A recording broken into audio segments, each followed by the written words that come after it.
All right. Good evening, everybody. If you can just let me know if you can hear me okay.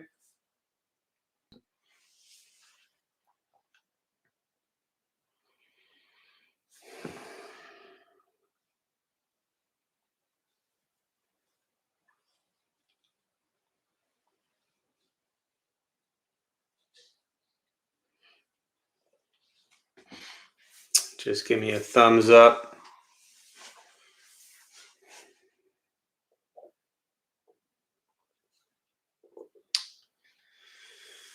All right. Thank you, Brian and Linda. Thanks, Samir. Good to see you all this evening.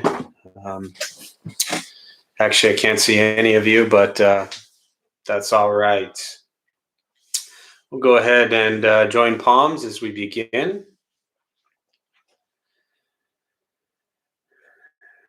And you can repeat after me. I take refuge in the Buddha. I take refuge in the Dharma.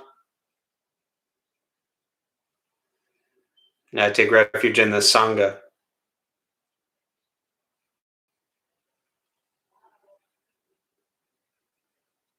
And keeping the palms joined.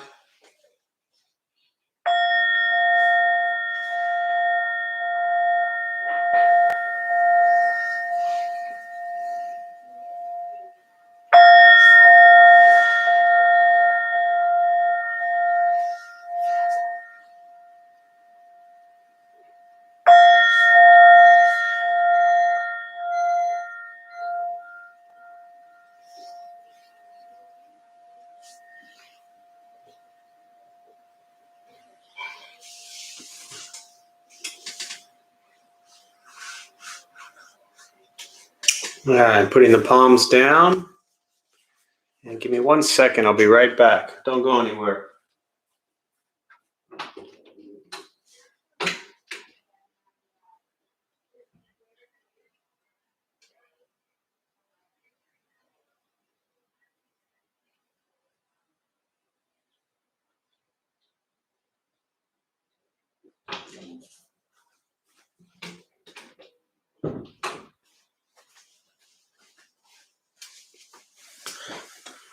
All right, sorry about that. So I always like to start with a question.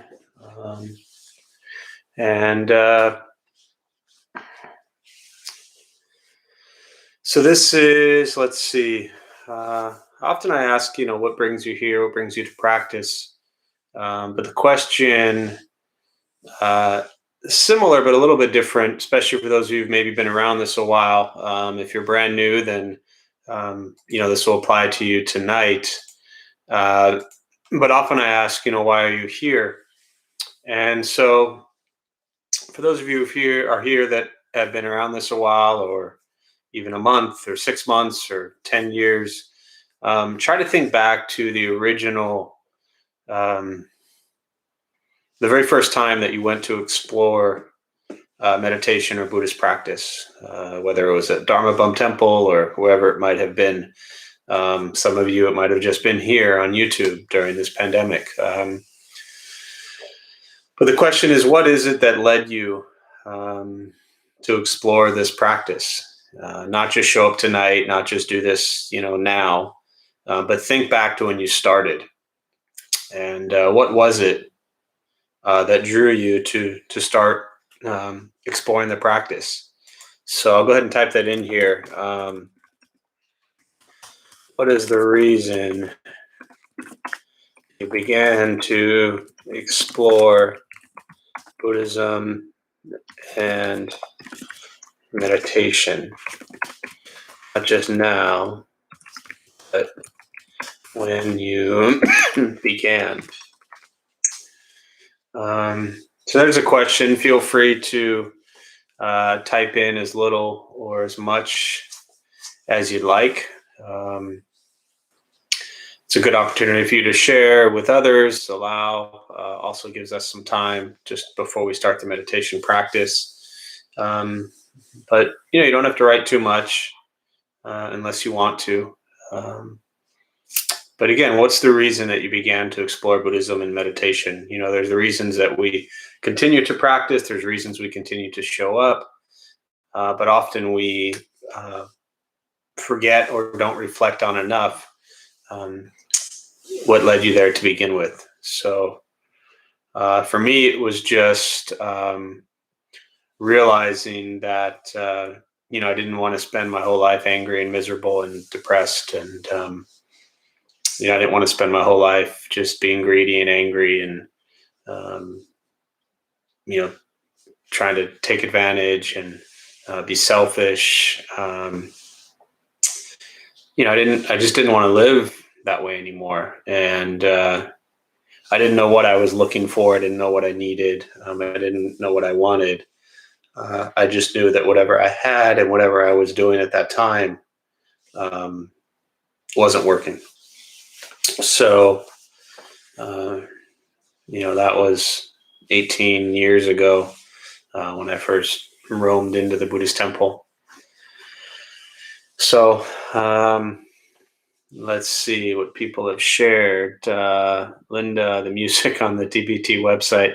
Yeah, that was, and it's funny, for some reason, the current website, it's actually set to play, but it doesn't. But the old website that had the Heart Sutra chant, which was really beautiful. So it's funny you said that. A lot of people, I remember, would tell me they would go to the website just to hear the music. So that's funny. And when, Linda, I'm just curious, how long ago was that? All right, what else? My mother's a Zen Buddhist, so it's been around my whole life, and I've seen what it did for her. Yeah, it's great. Interesting to see people who, because you don't have really too many generations here in the States of people growing up with parents who were around the practice. So that's newer. Really over the last couple of generations to have parents that were exposed to it and practiced. So to try and find a new path or way to ease emotional pain, yeah, for sure. The emotional pain is there and not fun. Let's see. I learned to meditate during my karate training as a child, and it helped me through my parents' nasty divorce by centering my own thoughts. I turned to Asian philosophy and meditation. Yeah, definitely. A lot of pain, a lot of suffering that we experience. And this practice, I think, has really benefited most people who put it into their lives. So let's see. Studying for the bar exam, saw ways to manage stress, Googled free meditation San Diego, and here I am 13 years later. That's it. All right, to try and find mind, definitely several years ago. Yeah, a while ago, Linda. Mario, I've always had a mild interest in it after getting into meditation. Last year, I saw a street sign on Washington that said Dharma Bum Temple. Very confused. I Googled it and I found the schedule. That's phenomenal. I have to actually take a picture of that. So the funniest thing about that, Mario, is a dear friend and Dharma Bum extraordinaire, Matt, reached out to me one day. I guess this is probably, we've been closed over a year. So it's probably about 2.5 years ago, I'm guessing. And he said, "Hey, Jeff, would you want one of those like green, like those city signs, kind of like churches have that, point to your temple?" And I was like, "Sure, that'd be cool." We used to always joke downtown, it'd be kind of neat to have a sign up that, said Dharma Bum Temple getting off the freeway, like, stadium over there or something. And so Matt said, "Okay, cool. I'll reach out to the city." And, I don't know, he sent them an email. I forget the exact details. They followed up with him. He let me know. And then probably like 3 months later, maybe, he got a response back that said, the sign had been approved and the city would be putting it in. And that was it. We didn't pay for it or anything. And next thing you know, we had signs on one on Washington, as you're headed towards the temple, and then the other one is on, I guess that would be coming off of Park Boulevard, normal street there. And the reason I love what you just shared is we said the same thing, that not so much that people coming for us would really even use it to find us, but that people would see the sign in the middle of the road, because it's not on the one in Washington isn't on the side. It's the median in the middle of the road. And it's a fairly good size. So you see it. And we said people are going to see that sign and be really confused and have no idea what the Dharma Bum Temple is. And then they're going to Google it and show up. And Mario, there you are. So as much as I want to leave all of you right now and call Matt and tell him, I will. I'll be patient and wait until the end of class. Actually, it's not true. I'm probably going to text him right now and send him that. But anyways, funny story. So I appreciate it, Mario. Anyone else want to share why they originally got into the practice? Before we start the meditation. And yes, I am texting that to Matt right now. Anything else before we start?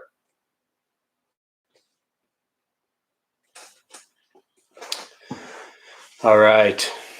So we'll go ahead and start with the meditation practice. There's a couple things to tell you before we begin. Nothing's going to happen to you. Float away. You won't have any mystical, magical experiences. You're not going to figure anything out whatsoever. The mind that's racing all day is not going to shut off. Don't judge your practice, meaning don't ask yourself, is it working or not working? We're just going to sit and we're going to breathe. You'll hear sounds inside, sounds outside. This is life. Life is filled with chaos, and this practice is learning to get quiet and still within it all. So posture, you just want to be comfortable however you're sitting. Sitting upright, shoulders are relaxed, hands are on the knees or in the lap. I'll guide us as we begin, and we'll settle into a little bit of silence.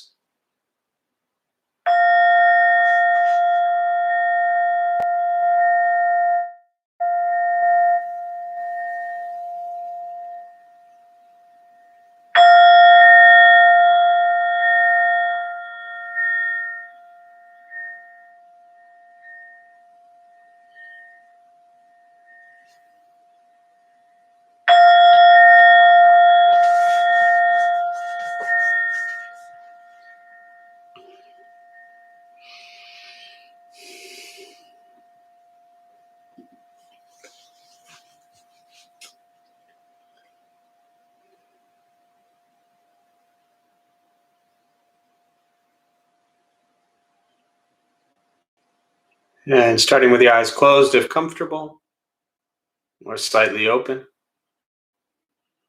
Mouth open or closed. We'll start with taking 3 deep breaths, slowly.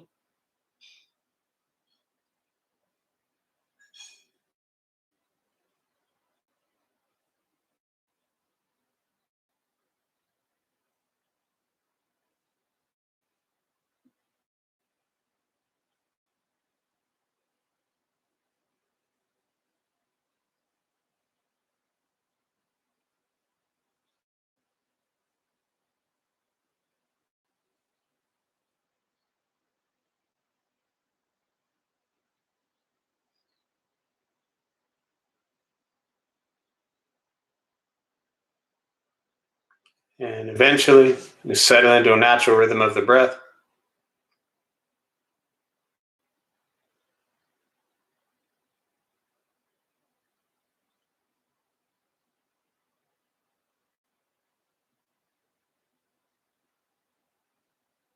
Noticing the mind as it wanders, jumping from thought to thought.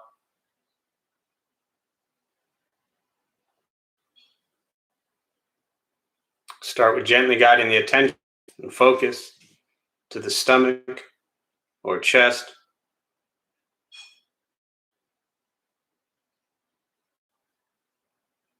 Breathing in, feel them rise.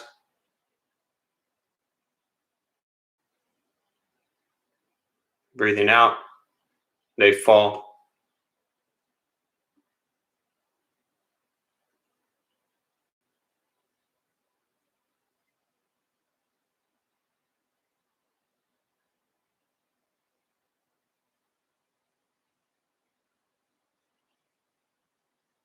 Simply continue this practice,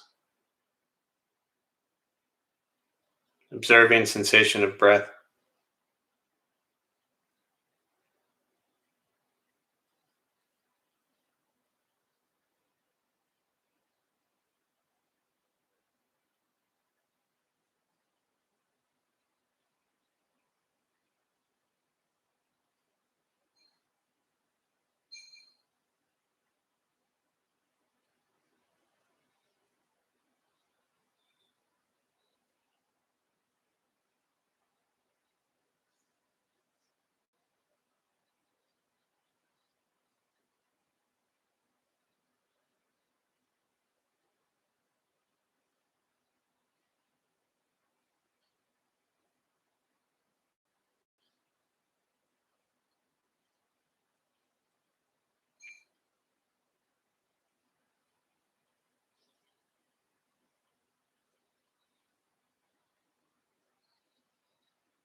And as the mind wanders, lost in thought, recognize it, release that thought, return attention, focus to the breath.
Where's your mind?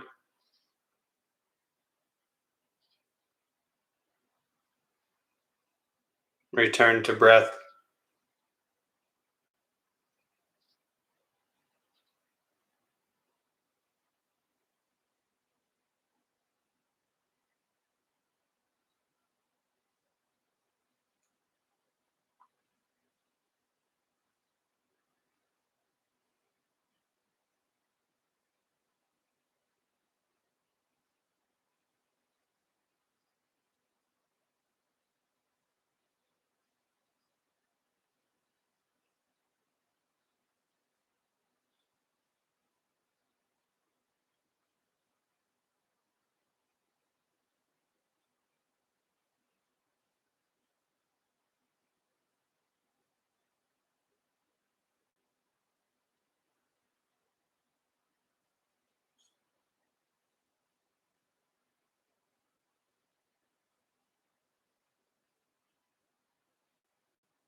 Breathing in, follow breath in.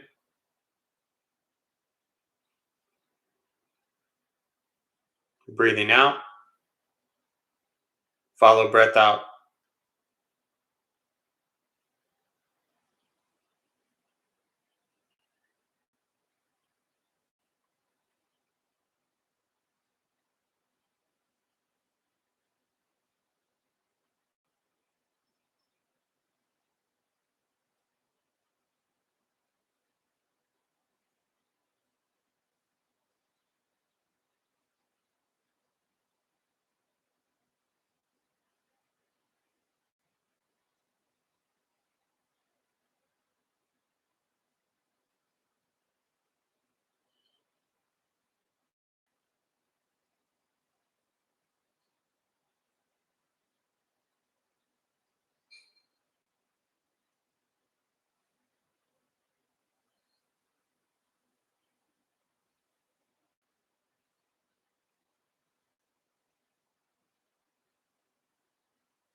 Letting go of expectations,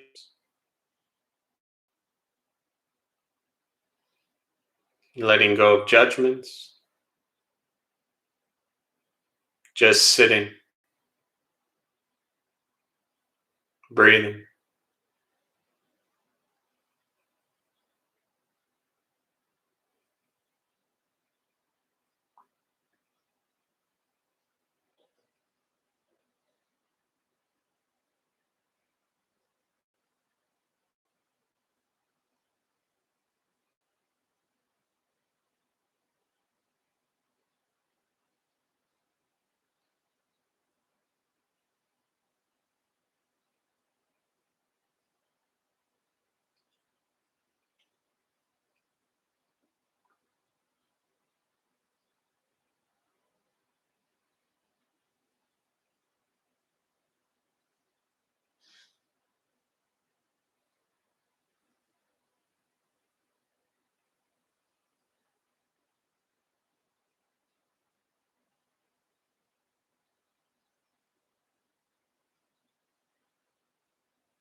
Keep mind alert,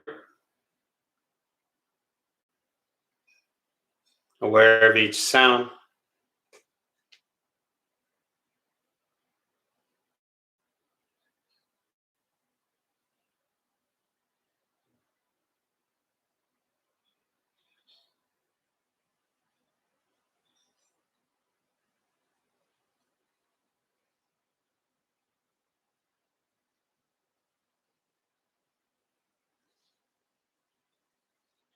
Each thought,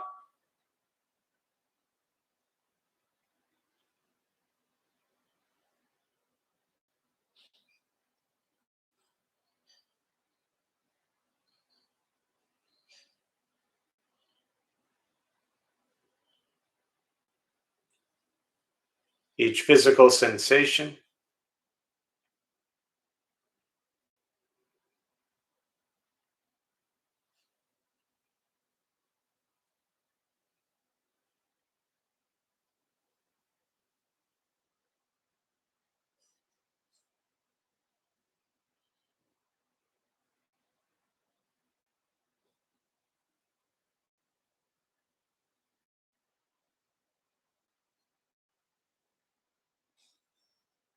yet concerned with nothing but sitting, breathing.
And with the body still, rested,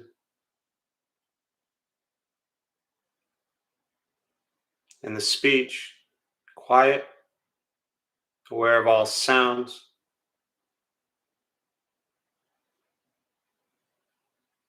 and the mind learning to settle, know what it's like to just sit and breathe,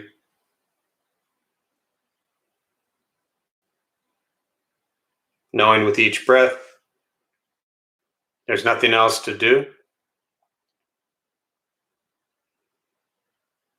nowhere else to go, no one else to be.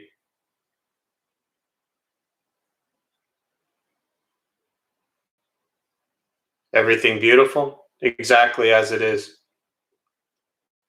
Sitting, breathing.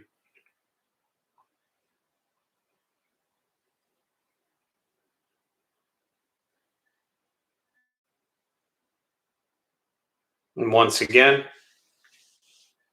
taking 3 deep breaths slowly.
And as you slowly open the eyes,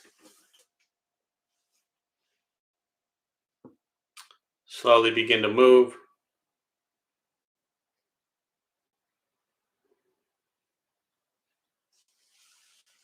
Most important with the practice of meditation is to recognize how you feel now, immediately after. Compare this to how you typically feel throughout your day. Recognize the difference, if there is one. Ask yourselves how you prefer to feel every day for the rest of your life. And realize however you feel now, if it's quiet, calm, and still, or a busy mind, racing mind, whatever you're sitting with, it's not from anything I said, not from how we sit and hold the hands or cross the legs, not from the sounds around us or anything else for that matter. It has everything to do with your own mind and your own mind's reaction to an external condition. This is what the Buddha called pratitya samuppada, dependent origination. This is the basis of the Buddha's awakening. The word Buddha simply means awakened. He was a human being no different than any one of us who began to understand why he suffered, why he got angry, sad, depressed, stressed, anxious. He began to understand the causal relationship of all phenomena. What that means very simply for all of us, regardless of where we come from or what we believe in or where we think we're going, our whole life is filled with things that happen. We react. More stuff happens, more reactions. That's it. This practice is learning what it's like to respond to something quietly, peacefully, still. And for most of us, what we're working on is closing the gap to where the way you feel now is closer to how you feel always. Just as driven, motivated, productive, successful, whatever that means to you in your respective lives. But with a mind that's steady, clear, and focused, distracted by nothing, disturbed by no one. It's not an easy practice. It's not fun. Meditation is free. Buddhist practice is free. Sitting, breathing, learning to be kind to yourself and everyone you encounter. And that's why it's a practice. It's difficult. We face tremendous pain, suffering, loss, confusion. So many things that occur in our lifetime. And as we try to process and deal with all of these changes and difficulties, they can take a hold of us emotionally and allow us to think and say and do things that are not beneficial to self or others. So we practice. At this time, I'd like to just turn over to questions. If you are joining us for the first time, welcome. I appreciate you being here. I always like to just respond to what's on your mind. And there's a chat box there somewhere on your screen. Feel free to type in questions, meditation, Buddhist practice, anything you're sitting with. And we'll use the remaining time tonight for that. So feel free to type in any questions you have.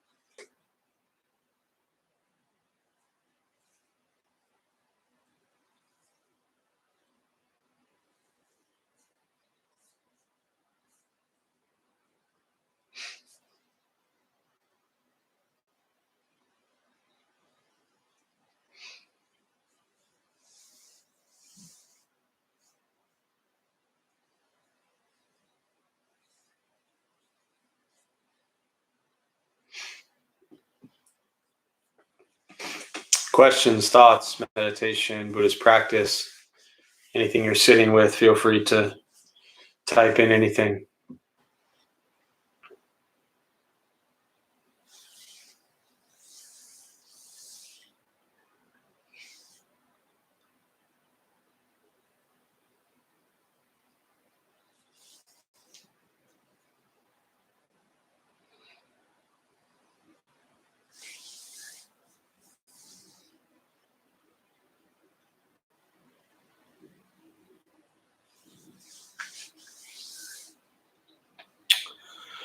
Samir, can you be a Buddhist and believe in God? Is it contradictory in any way to take refuge in the Buddha, in God as well? Yeah, it's a good question. And I think let me give a little bit of context for those who might be new before I answer the question or respond to the question directly. It's important to understand that the Buddha himself was not a god. He was just a human. And so what he wanted people to focus on was the way they lived their lives. And the Buddha himself, living 2,500 years ago, 500 years before Christ, he was raised Hindu, grew up with the beliefs in Hindu gods and goddesses. That's what they all believed at that time. And there were 12 questions, 14 questions that the Buddha was asked that he did not respond to. And one of them specifically was when people would ask him about whether they should believe in gods and goddesses or not. And what he said was, if you believe in them, you do. And if you don't, you don't. That is your choice. He said, I'm just a human. I cannot tell you about the God. What I can teach you is how to live a kind, compassionate, gentle life. And so that's what he taught. So Buddhism continued on for the last 2,500 years as a religion and a philosophy, a way of life that does not require belief in gods or goddesses to practice Buddhism. So if you have a belief in God from whatever religion or however you were raised or maybe discovered later in life, whatever your belief in gods and goddesses are, or the God that we refer to today, or whatever your God is, my understanding from the Buddhist teachings is keep that or abandon that. That's up to you. But your belief in a God has nothing to do with your practice of the Buddhist teachings. So the second part of your question, contradictory in any way to take refuge in the Buddha and believe in God as well? Not at all. Take refuge in the Buddha, as I talked about on Saturday morning. All you're taking refuge in is not the Buddha himself, first of all. He died 2,500 years ago. He cannot help you now. You're taking refuge in Buddha nature, bodhicitta, in the awakening that is within you. That since the Buddha as a human could figure out how to end his suffering, then you as well as a human can figure out how to end your suffering. So that's the taking refuge in the Buddha part. And believing in God or not, from the Buddhist lens, really doesn't have anything to do with your awakening, right? So you could have a belief in God and be a greedy, angry, ignorant person, and you're not going to recognize your Buddha nature. You could have no belief in a God and live a very generous, compassionate, wise life and awaken to your own Buddha nature. So they're really two separate things. Most people, not all, most people in the Western countries don't grow up Buddhist. And so we get exposed to Buddhism later on in life, where we were raised with a different religious view. And often coming into Buddhism, coming out of some religion, and or maybe turned off by religion, or just didn't work for them, and so they think, well, I like Buddhism because it's not a religion, it's a way of life. Well, it's both. It is a religion, and it's also a way of life. It's a philosophy. What you call it, and how you refer to it, is really irrelevant. The heart of the teachings are, what is the practice, right? What do you do? I often gave the example that, if you were, I used to say a taxi, but if you were in an Uber today and the person has a cross hanging on their, rear view mirror, and they believe in Jesus, well, that doesn't mean they think Jesus does, right? And if you go to Taiwan and you jump into an Uber and the person has a Buddha hanging from the dashboard, that doesn't mean the person driving does everything the Buddha says. So the belief in God, the belief in Jesus, the belief in Buddha, the belief in whatever you want to call it, is not the point. The point is, how do you live your life? So, yeah, you can definitely be a Buddhist and have a belief in God, and it's not a contradiction to take refuge and also believe in God.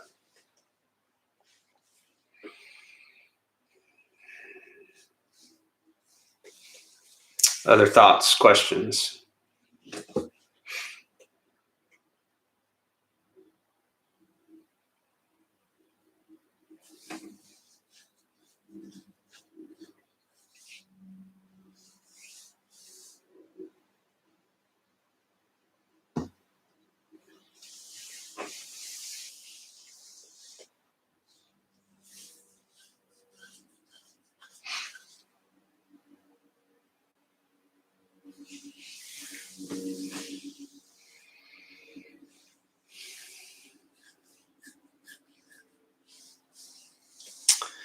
I used med apps from time to time, and it seems as though, meditation apps. It seems as though the instructor talks often during the guided meditation.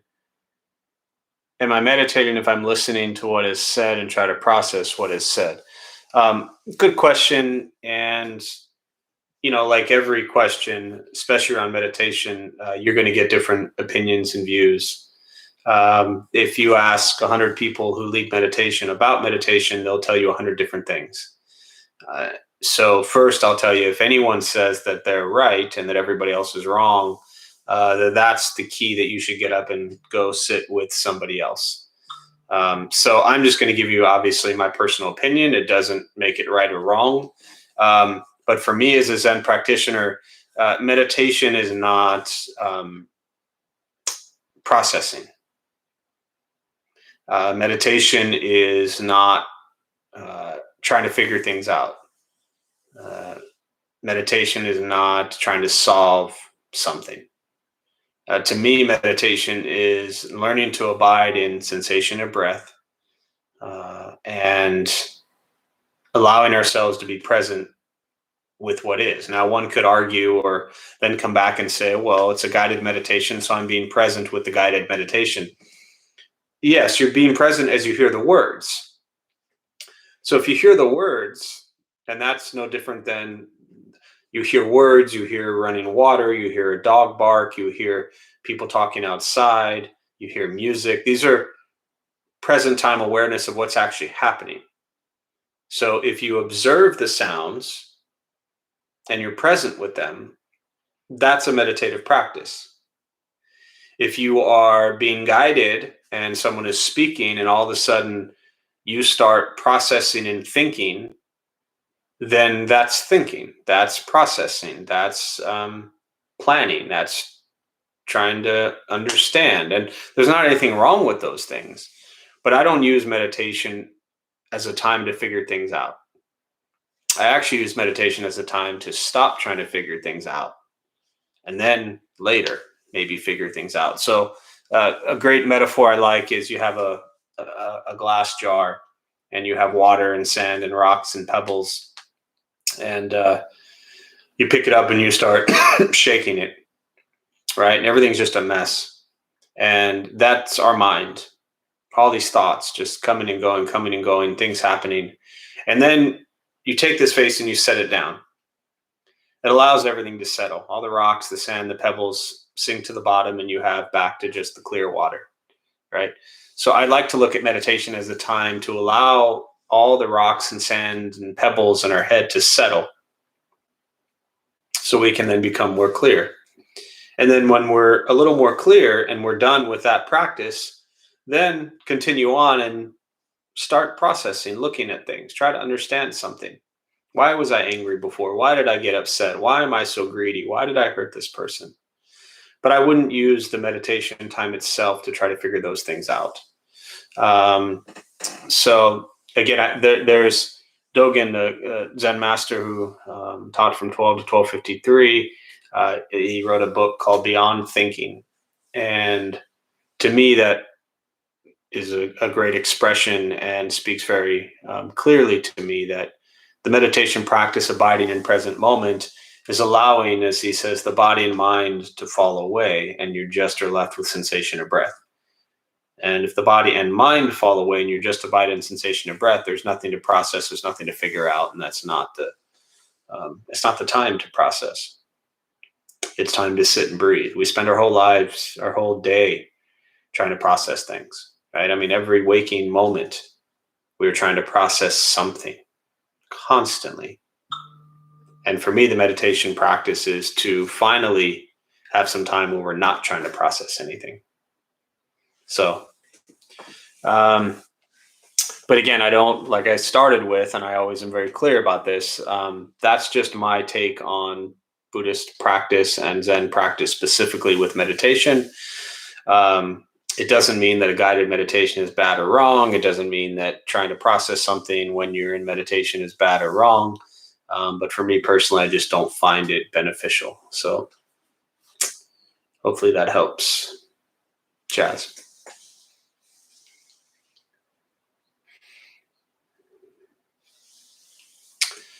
Other thoughts or questions? We'll do one more before we wrap up.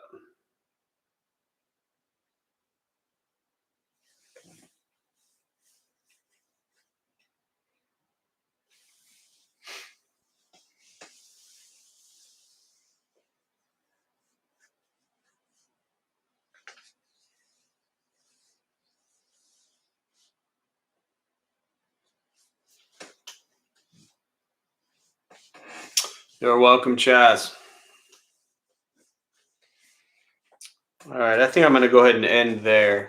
We'll end a little bit early tonight, but I appreciate the questions. So we'll go ahead and we'll join palms, and we'll do a transfer of merit.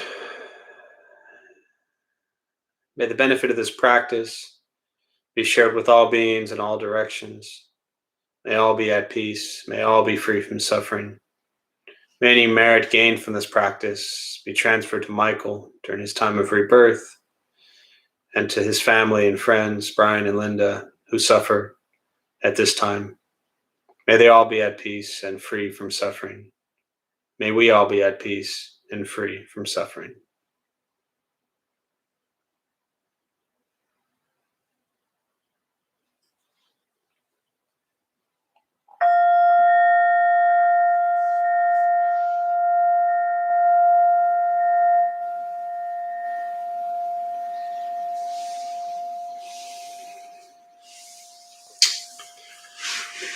All right. So thanks everybody for being here. I appreciate it. My name is Jeff.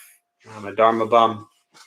We opened up 14 years ago to introduce Buddhist practice to local folks who show up. Those of us who lead, we're not monks or nuns, we're not gurus, we're not masters or teachers. We're not looking for students, we're just practitioners.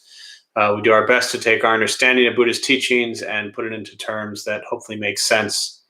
Every night we have different practices going on, different people leading. We closed the temple a little over 13 months ago. And so everything's online. Family classes, teenage classes, kids classes, the recovery sangha. You'll find everything there. We have a book study going on Monday night, Zen Seeds. book you can get if you need it, are interested at Buddha for You. The gift shop also is closed, but anything you need, you can get online there as well at Buddha for You. Two great programs just started are Tonglen. It's a Tibetan Buddhist meditation practice of sending and receiving. Sunday nights at 7. We just kicked off our first one a couple nights ago. So Amy and Kayla and Jose are leading that. If you go to the website, you'll see Tonglen meditation under programs. And if there's anyone that you want to send any sort of healing to, you can just type in, it'll take you about 60 seconds, and they'll add them to the list for Sunday night. Also, our Homeless Hats Project, Sundays at 3 on Zoom, is wonderful. So feel free to check that out as well. Still no plans to reopen. We are very cautious and don't want to do anything that will put anyone at risk. So we're hoping that we're closer. We feel like we're closer to reopening, but we're just not there yet. So we'll just keep showing up and being present for each other. So thank you all for being here. I wish you well, and have a good night.